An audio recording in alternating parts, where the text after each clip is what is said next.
خانەقین ئاگری نەورۆز کرایەوە. دانیشتوانی ئەو شارەش بەشداری و ئاهەنگانەیان کرد کە بە بۆنەی سەری ساڵی کوردی و جەژنی نەتەوەیی نەورۆزەوە ڕێکخرابوون.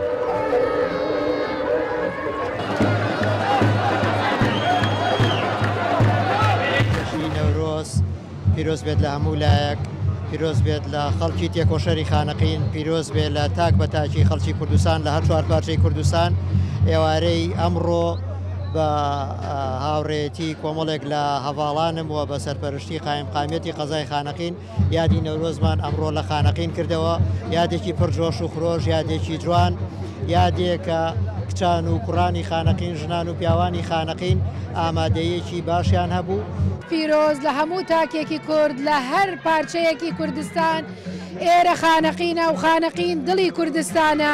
بە کوردستانیەوە قسەکە، عەفو بە کوردیەوە قسەکە و هەر کوردستانی ئەمێنێ.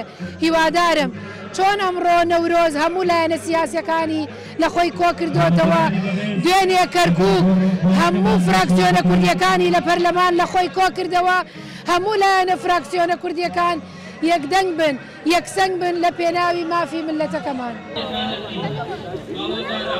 چین و توێژە جیاجیەکان و پێکاتە نەتەوەی و ئاینەکان بێ جیاوازی بەشداری ئاهەنگی نەورۆزیان کرد. هەموانیش پتەوکردنی برایەتی نێوان نەتەوەکانی شارەکە ئامانجیان بوو.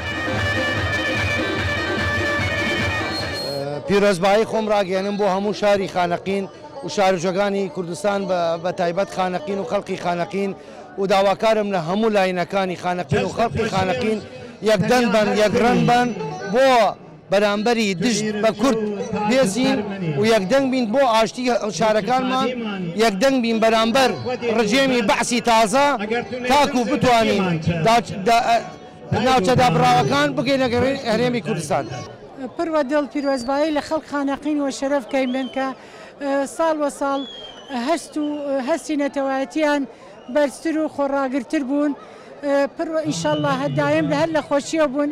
ئەمڕۆ بەبوونە یادی نەورۆزی پیرۆزەوە پیرۆزبایەکی گەرم و گوڕ لە خەڵکی کورد و کوردستانەکەم. هیوادارم هەموو ساڵێک هەر بەخۆشی بێت. پیرۆزبایەکی من لە ملەت کورد و کوردستان و خانەقین و تایبەت مثال نەوروز خانەقین فەرقی فەرێک بوو.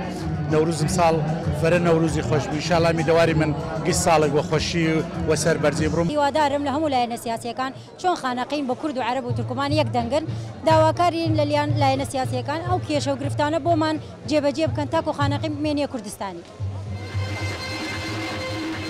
لە خانەقین لە چەند شوێنێکی جیاوازی شارەکە ئاگری نەورۆز کرایەوە و ئاهەنگی تایبەتیش ڕێکخرابوو. دانیشتوانی شارەکەش بە گۆرانی و هەڵپەڕکێ و هەڵکردنی ئاڵای کوردستان خۆشیەکانی خۆیان دەربڕی و هیواخوازیش بوون لایەنە سیاسیەکان ئەم جۆرە بوونە و یەکدەنگیە بکەن بە بەرنامەی کار و ناکۆکەکانی نێوانیان وەلا بنێن.